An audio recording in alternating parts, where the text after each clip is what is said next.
Dans une petite ville du sud des États-Unis, où les tensions raciales avaient longtemps été palpables, un vent de changement soufflait doucement. Depuis plusieurs années, la communauté noire avait lutté pour l'égalité et la justice, souvent confrontée à des institutions de pouvoir qui, malgré des progrès, restaient marquées par des préjugés et des discriminations. Mais aujourd'hui, un tournant semblait se dessiner. Malik, un homme noir d'une trentaine d'années, venait tout juste de prendre les rênes du département de police de la ville. Son parcours avait été exemplaire. Diplômé de l'académie de police avec les honneurs, il avait grimpé les échelons un à un, prouvant son mérite et son engagement. Mais il savait que son ascension n'avait pas été que le fruit de son travail acharné. Son caractère et son intégrité étaient devenus des références, mais il n'ignorait pas les défis qui l'attendaient en tant que chef, surtout en tant qu'homme noir à ce poste. Le matin de sa prise de fonction, Malik arriva au poste de police dans une vieille voiture discrète, évitant tout éclat médiatique. Il n'était pas là pour les honneurs ou les acclamations, mais pour accomplir une mission. Il avait toujours cru que la police devait être un pilier de justice, un modèle d'équité pour tous, et il espérait qu'il pourrait transformer ce département, trop longtemps en proie à des pratiques discriminatoires.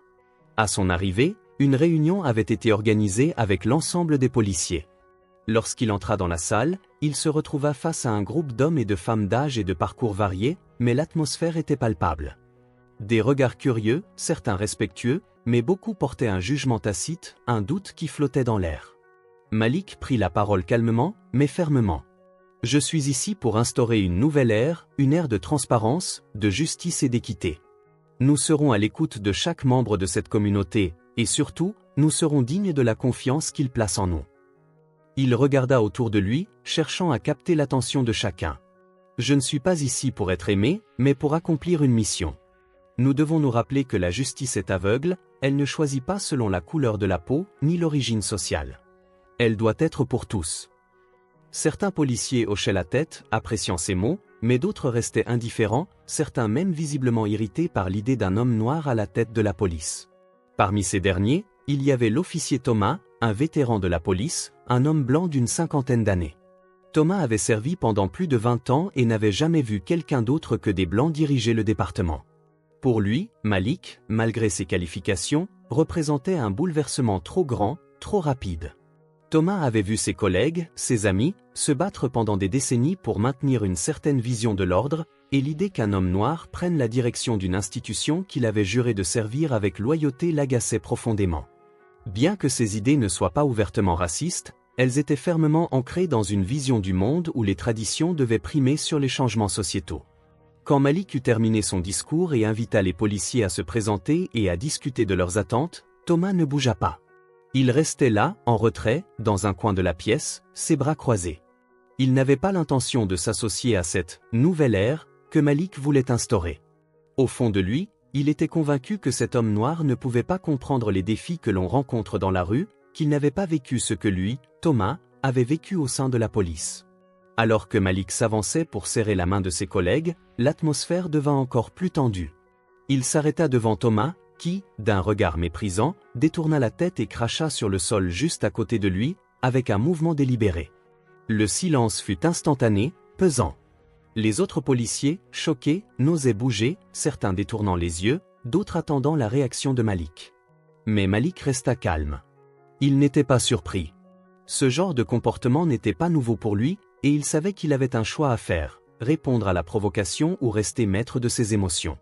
Le moment où l'officier Thomas cracha sur Malik, bien qu'il ait semblé insignifiant pour certains, marqua le début d'une épreuve décisive pour le nouveau chef de la police. Le silence qui suivit ce geste était lourd, presque étouffant. Tous les regards étaient fixés sur Malik. Certains policiers semblaient gênés, d'autres, plus jeunes, étaient visiblement mal à l'aise, mais il y en avait aussi qui attendaient une réaction. Malik, toutefois, ne réagit pas avec colère. Il se tenait droit, ses yeux fixés sur l'endroit où le crachat s'était déposé, son expression restait impassible. Il savait que ce geste de Thomas n'était pas seulement une offense personnelle. Il s'agissait d'un défi à son autorité, mais aussi à la vision de la justice qu'il entendait incarner. Malik savait que, s'il cédait à la colère, cela ne ferait qu'alimenter les préjugés déjà existants à son égard et risquerait de déstabiliser davantage une équipe qu'il espérait réunir autour de lui. Les autres policiers, de leur côté, n'osaient pas intervenir immédiatement. Certains étaient trop incrédules pour comprendre pleinement ce qui venait de se passer. D'autres, comme l'officier Harris, un jeune policier idéaliste, fixait Thomas avec un air réprobateur, attendant de voir comment Malik allait réagir. L'un après l'autre, les regards se tournaient vers Malik, et une tension palpable envahissait la pièce. Au lieu de répondre par la violence ou de faire éclater sa frustration, Malik se baissa lentement et essuya son visage avec un mouchoir propre. Ce geste simple, mais empli de dignité, fit écho dans la pièce, et il sembla que l'air devint soudainement plus léger. Mais les sous-entendus de la situation restaient. Malik, toujours calme, se tourna alors vers Thomas, le regard intense mais calme, et prit la parole d'une voix mesurée mais ferme. « Ce geste ne me fait pas mal, Thomas. Ce n'est pas la première fois que je fais face à de l'intolérance. Mais ce que cela montre, c'est la manière dont vous me voyez, ainsi que la manière dont vous percevez la justice. » Il marqua une courte pause, laissant ces mots s'installer dans l'esprit de ses collègues. « Je suis ici pour servir la communauté, pour incarner la justice, et non pour chercher des ennemis. Ce que je vous demande, c'est de juger mes actions, non la couleur de ma peau. » Malik se tourna ensuite vers l'ensemble de la salle. « Je suis ici pour réformer la manière dont nous faisons notre travail. Mais cela nécessite que nous soyons tous unis, que nous mettions de côté nos préjugés et nos rançéures. Nous avons un devoir envers la communauté, et ce devoir commence ici, entre nous. Si nous voulons être dignes de leur confiance, nous devons d'abord nous faire confiance entre nous. » La pièce resta silencieuse. Aucun policier n'osa répondre ou contester. Malik poursuivit, « Je vais maintenant continuer cette réunion. Vous pouvez choisir d'en faire une opportunité pour vous améliorer, ou rester là, à vous accrocher à des idées du passé. Mais je vous préviens, les choses vont changer. » La réunion reprit, mais l'atmosphère avait changé. Thomas, bien qu'encore visiblement agacé, n'avait pas osé interrompre. Il se tenait désormais dans l'ombre, le regard dur, mais il ne pouvait ignorer le calme de Malik. Ce calme même semblait troubler plus que n'importe quelle réaction violente ou enragée. Malik donna alors des instructions précises sur la manière dont il voulait réorganiser le département. Il parla de l'importance de l'intégrité dans le traitement des plaintes, de la nécessité de garantir que les personnes issues des communautés marginalisées soient traitées avec respect et dignité, et de la mise en place de nouveaux programmes de formation axés sur la désescalade des conflits et la gestion des tensions raciales. Tous les policiers étaient invités à participer à ces formations, y compris Thomas. Les mots de Malik étaient simples, mais puissants, et ils semblaient entrer dans l'esprit de certains policiers plus ouverts, notamment ceux qui avaient encore des doutes. Mais pour d'autres, surtout pour Thomas, ces paroles étaient un affront. Il se sentait, malgré sa longue expérience, de plus en plus dépassé par les changements qui s'opéraient dans son environnement. À la fin de la réunion, certains policiers étaient visiblement impressionnés par la manière dont Malik avait géré la situation, mais d'autres, comme Thomas, restaient sur leur garde. Malik, cependant, savait qu'il venait de poser une première pierre sur le chemin ardu de la réconciliation et du changement. Il n'avait pas cherché à faire des compromis sur ses principes. Au contraire, il avait montré que, pour être un leader, il fallait non seulement agir avec courage, mais aussi faire preuve d'une sagesse capable d'apaiser les tensions et de faire avancer les choses. Après l'incident de la réunion, le département de police semblait figé dans un état de tension palpable. La réaction calme de Malik à l'agression de Thomas avait fait naître une certaine admiration chez certains policiers, mais d'autres, comme Thomas, restaient figés dans leur résistance à ce changement radical. La question qui flottait dans l'air était, comment un homme noir pouvait-il diriger une institution comme la police, qui, pour beaucoup, incarnait encore l'ordre traditionnel, celui qu'ils avaient toujours connu? Malik, malgré cette résistance, poursuivit sa mission avec une détermination sans faille. Il savait que le vrai défi ne résidait pas seulement dans la gestion de son équipe, mais aussi dans la réconciliation entre la police et la communauté qu'elle devait servir. Il commença donc à organiser des réunions régulières avec ses officiers, non pas seulement pour leur imposer des directives, mais pour les écouter et instaurer un dialogue. Les policiers qui se montraient ouverts aux réformes de Malik participaient activement à ces réunions. Ils échangeaient leurs idées et leurs frustrations, en partageant leurs expériences du terrain. Parmi eux, Harris, un jeune policier dynamique et idéaliste, se faisait le porte-parole des changements nécessaires. Harris avait toujours cru que la police pouvait être un vecteur de paix et de respect pour tous. Il avait vu, avec Malik, la possibilité d'un avenir différent. Mais à chaque réunion, il y avait toujours Thomas, assis dans un coin, les bras croisés, son visage fermé, montrant qu'il ne voulait rien entendre. Il ne participait pas aux discussions, et quand Malik se tournait vers lui pour solliciter son avis, il répondait par un silence lourd de sens. Thomas s'accrochait à l'idée que la situation ne pourrait jamais être la même, que tout cela était une folie. Un jour, Malik invita tous les policiers à participer à une formation sur la gestion des conflits et la manière de désamorcer les tensions dans des situations de stress élevé. L'objectif était de leur enseigner comment interagir avec la communauté de manière respectueuse et de comprendre les racines des problèmes raciaux qui pouvaient survenir. Cette formation était cruciale, car Malik savait que pour rétablir la confiance, il devait d'abord faire en sorte que ses officiers se comprennent eux-mêmes et comprennent les enjeux sociaux qui les entouraient. Thomas, encore une fois, refusa de participer activement à la session. Il s'asseyait en arrière, comme un spectateur passif. Malik, cependant, ne se laissa pas décourager. Il savait que tout changement, aussi petit soit-il, demandait du temps, et qu'il ne pouvait pas forcer quelqu'un à accepter un changement auquel il n'était pas encore prêt. Cependant, la transformation était en marche, et Malik avait un plan pour s'assurer que personne, pas même Thomas, ne puisse y échapper. Malik commença à montrer l'exemple par ses actions. Lors d'une intervention sur le terrain, un jeune homme noir, en état d'ébriété, avait été abordé par plusieurs policiers. Plutôt que de l'arrêter brusquement comme on en avait l'habitude, Malik intervint. Il se dirigea vers le jeune homme calmement et lui parla doucement. Il l'écouta, tenta de comprendre ce qui l'avait mis dans cet état. Au lieu de le conduire directement au poste, il l'accompagna à un centre de désintoxication. Malik ne chercha pas à donner une leçon, mais simplement à illustrer comment une approche humaine pouvait résoudre bien des problèmes. Quand la scène arriva aux oreilles de certains officiers présents ce jour-là, il y eut un murmure d'admiration. Beaucoup n'avaient jamais vu un chef de police traiter un citoyen de cette manière. En d'autres termes, Malik n'avait pas seulement appliqué la loi, il l'avait humanisée. Cependant, Thomas n'était toujours pas convaincu. Il observait ce genre de comportement avec un regard méfiant, parfois même désapprobateur. Il considérait ces gestes comme de la faiblesse. Pour lui, la police devait être un symbole de fermeté et d'autorité, pas un espace de compassion. Il croyait fermement que si on permettait trop de liberté et d'ouverture aux citoyens, cela affaiblirait le pouvoir de la police. Un jour, alors que Malik était sur le point de quitter le poste après une longue journée, il croisa Thomas dans le couloir. Thomas, qui n'avait pas dit un mot depuis l'incident du crachat, s'arrêta enfin, et d'une voix rauque, lui parla. « Je n'ai pas accepté ce que vous avez fait en salle de réunion, Malik, dit-il, ses yeux durcis par des années de méfiance. Ce que vous proposez, ça va trop loin. Vous pensez que tout peut être réglé par des paroles et des gestes, mais vous vous trompez. » Malik, sans hésiter, répondit « Je comprends vos préoccupations, Thomas. Et je ne dis pas que tout sera facile. Mais chaque action que nous entreprenons en tant que policiers a un impact. Si nous choisissons de traiter les gens avec respect, si nous faisons preuve de compréhension, nous pouvons éviter bien plus de souffrances inutiles. Ce n'est pas de la faiblesse, Thomas. C'est de la force. Une force qui vient de l'intérieur, de la capacité à faire la différence là où on nous attend le moins. » Thomas, choqué par la réponse calme et posée de Malik, resta sans voix. Il n'avait pas prévu une telle réponse. Il attendait un clash, une explosion de colère, mais il n'eut que des paroles empreintes de sagesse et de paix.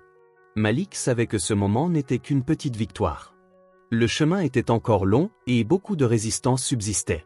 Mais il avait planté une graine dans l'esprit de Thomas. Et cette graine, bien que minuscule, avait commencé à germer. Malik savait que la résistance de certains, notamment celle de Thomas, n'était pas une surprise. Les transformations profondes nécessitaient du temps, mais il commençait à voir des signes positifs dans l'équipe. Les actions qu'il entreprenait, ses discours sur la justice et l'humanité, commençaient lentement à percer les murs de scepticisme et de résistance. Mais la route restait semée d'embûches, et Malik savait qu'il devait faire face à bien plus que des réticences individuelles. La culture du département, enracinée depuis longtemps, ne se changerait pas du jour au lendemain. C'est alors qu'une situation imprévue survint, une crise qui allait, paradoxalement, permettre à Malik de prouver une fois de plus sa vision de la police et de la justice. Un matin, une altercation éclata dans un quartier de la ville.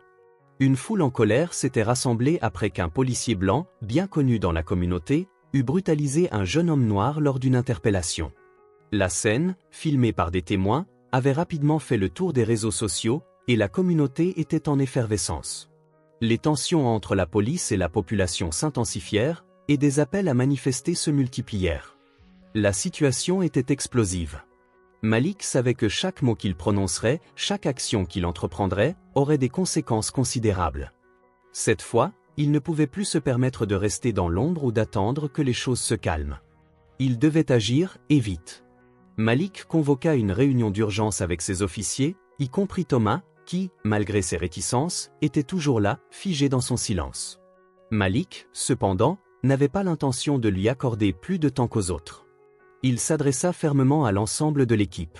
« Nous devons être clairs sur ce que nous allons faire maintenant », dit-il, sa voix ferme mais calme. Ce genre de comportement de la part d'un de nos officiers est inacceptable. Nous devons montrer à la communauté que nous sommes là pour la servir, pour la protéger, et non pour l'intimider. Le plan de Malik était simple, il voulait que les policiers se rendent immédiatement sur les lieux de l'incident, non pas pour faire face à la foule avec force, mais pour établir un dialogue. Il ordonna que les policiers se présentent, non pas en tenue complète, mais en tenue civile, pour éviter de jeter de l'huile sur le feu. Il devait parler aux manifestants, leur expliquer qu'une enquête serait ouverte sur l'incident et qu'il prenait cette affaire très au sérieux. Malik savait que la seule façon de dissiper les tensions et d'éviter une escalade violente était de faire preuve de transparence et de respect. Lorsque Malik et son équipe arrivèrent sur les lieux, la foule était déjà présente. Certains criaient, d'autres prenaient des vidéos, mais l'ambiance était électrique. Les manifestants étaient déterminés, pleins de colère et de frustration, mais Malik s'avança calmement, en demandant à ses officiers de le suivre sans faire de gestes menaçants.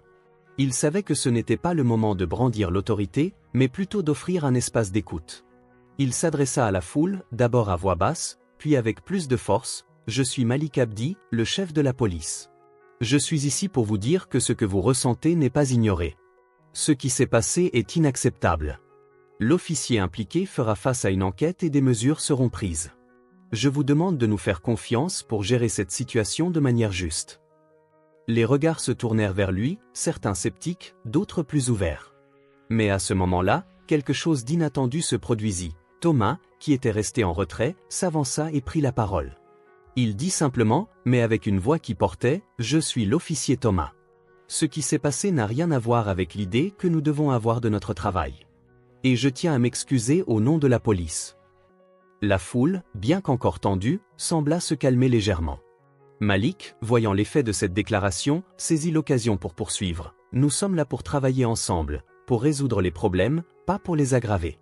Mais pour ce faire, nous avons besoin de votre soutien, de votre coopération. » Malik et son équipe restèrent sur place pendant plusieurs heures, parlant aux gens, écoutant leurs préoccupations et offrant des solutions.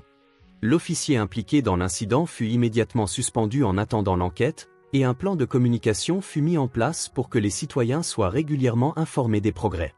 Tout au long de la journée, Malik garda son calme et son intégrité, même lorsque la foule revenait à la charge avec de nouvelles questions.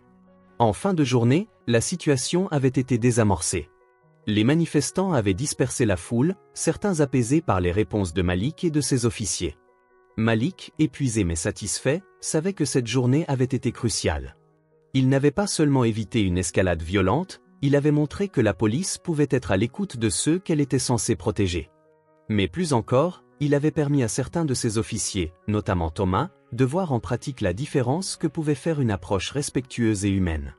La situation était loin d'être résolue, mais Malik savait qu'il venait de franchir une étape importante, non seulement dans la relation avec la communauté, mais aussi dans l'évolution de son équipe. Cette journée, ce moment de vérité, allait marquer un tournant dans la carrière de Malik. Pour la première fois, certains membres de son équipe commencèrent à voir les bienfaits de sa méthode. Et même si l'opposition n'avait pas disparu, le respect qu'il avait gagné dans la communauté et au sein de son propre département ne pouvait être ignoré. La route était encore longue, mais ce jour-là, Malik avait prouvé que le changement était possible. Et il ne comptait pas s'arrêter là. Avant de partir, dites-nous d'où vous regardez cette vidéo dans les commentaires. Et si vous avez apprécié cette histoire, n'oubliez pas de vous abonner à la chaîne et d'activer la cloche pour ne rater aucune de nos prochaines vidéos. Nous publions 2 vidéos par jour, à 10h et à 17h et ce tous les jours.